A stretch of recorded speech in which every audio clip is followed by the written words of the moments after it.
Bank stocks rose in yesterday's session after the Fed announced its most aggressive campaign to increase interest rates in years. Here to talk about what's working in financials is Marty Mosby, Director of Bank Advisory and Strategic Service for Vining Sparks. A lot of financial companies, Marty, try to be, over the years, to diversify and be less dependent on when interest rates go up. So they also won't benefit as much, I guess. Who will be the biggest winners in it if we did get 6 hikes, just in terms of, the spread? Well, there's a couple of things we really have to consider here. The traditional macro trade, which has always been by the banks as you come into recovery, and then when interest rates start going up in expansion, has been well anticipated. So the valuations going into this are a little bit significantly higher than they were back in 2015 when we started this process the last time. So that's one thing that's a little bit different.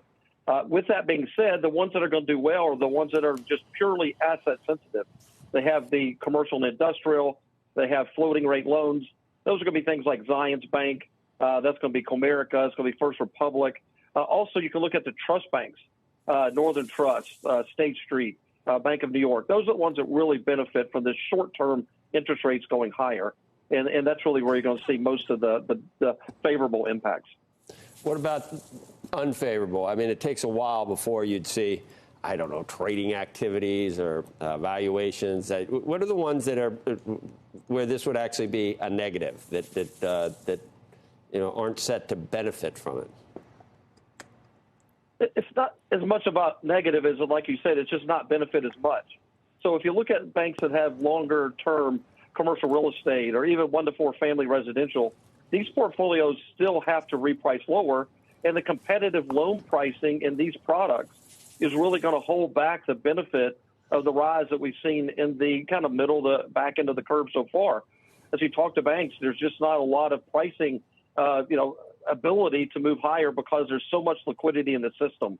So those are the banks that won't participate as much in these rate hikes. The other thing you have is, if you look at it, go ahead, Becky, go ahead. No, go ahead. Finish your thought first. The only other thing you have across the group is this inflation is going to push up wage and compensation expenses, which we haven't experienced in decades. So that's going to be something we started hearing about in first quarter earnings, which will take a little bit of the starch out of this rate rise as well.